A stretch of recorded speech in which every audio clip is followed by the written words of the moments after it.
what can't, I mean, no matter what you listen to by those guys, you can always find something in their music that is just so incredible, and they grow. It seems like they just keep growing and growing and growing, and like now they've got this Nostradamus thing out, which I can't get out of my head. I listen to it all the time, and you know, there's just it's great to see a band survive 30-odd years and continually grow and still sound great.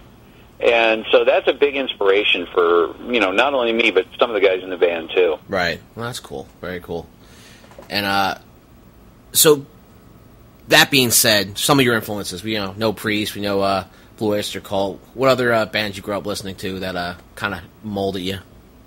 Well, early Iron Maiden. I mean, I was when I got the first Iron Maiden album, I don't think at the time I had run into Lars Ulrich from Metallica when he was down here living near me, and he was looking to form a band, and that band ended up becoming Metallica. Right.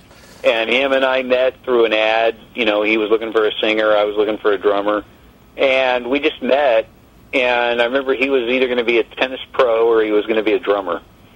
And I was very impressed by his knowledge. And I think him and I were probably the only two in the area that knew who the hell Iron Maiden was at that time. Right. Because we had the imports. You couldn't get them here yet. And we had the import of the first album. And so I played that thing and just immediately fell in love with that band. I loved Paul Di'Anno's voice. I thought it was so unique that here's this guy that really doesn't fit the high-pitched, you know, 4 or 5 octave metal vocalist, but he was more raw and punkish type stuff. But the music was there, and I really dug the first 2 albums. Then when they brought Bruce Dickinson in, you know, it took me, I mean, I dug it because I knew who Bruce was because he was in Samson. Right. But I knew who he was. I didn't know, you know, I was just so into Paul Di'Anno, I didn't know if they were going to be able to pull it off, and of course they did. Yeah, exactly. And they've done just such incredible stuff. I think Bruce is a much better fit now that I've had years to reflect on it. But Maiden was a huge influence. I listened to a lot of early Motorhead stuff. Tigers of Panzang, all the stuff from England and Europe was a huge influence on me. Right. So I pull from all that stuff. I think I wasn't into the LA glam scene. No. That just didn't turn me on. It just became too poppy in my opinion. Whereas bands like Metallica just had this whole different outlook on stuff. Right. And I thought that was really cool here in LA. And then and then when Megadeth came along, I really dug that. So but I've listened to it all. I think I was one of the first people to go to a Motley Crue show here in Hollywood back when they first started. And I really dug them. I thought they were great because they just had a different attitude about things, and their sound was cool back then.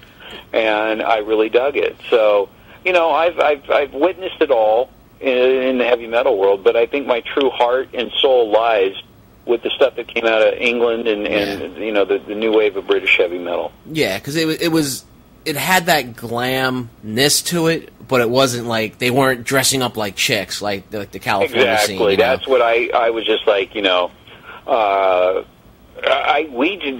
band I was in was called Battle Axe, and we just weren't into it. Yeah. It was like, if we have to dress up like chicks, I mean, come on.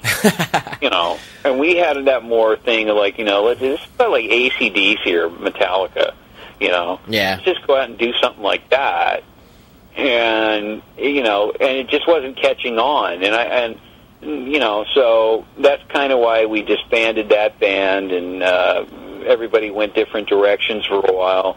But I think it was good that happened because gave me a lot more perspective on what's happened with the music industry and where it's going now, and I think the timing's right now for Metal Nights. I think this sound that we've got, I think it's time to bring something like this back and add a little fresh spin on it and see where it goes, you know? Yeah, definitely. It's I mean, yeah, it had like the medieval theme and everything like that. So it's different. People aren't doing the like the theme bands anymore. Everyone's got the whole image now is to not have an image. Yeah, right. You know, it's like enough of that already. I'm sick of seeing the college kids up on stage with their string ties and the short haircuts and just wearing their roll out of bed clothes. And yeah, you're supposed to be entertainers. You know, and, put on a show. You know, we're just happy going out on stage and playing. We you know, and bringing a good show and doing what we can do to kind of bring back the crusade of you know the real heavy metal that we grew up on, and that you know that really started the whole thing. You know. Yeah, absolutely.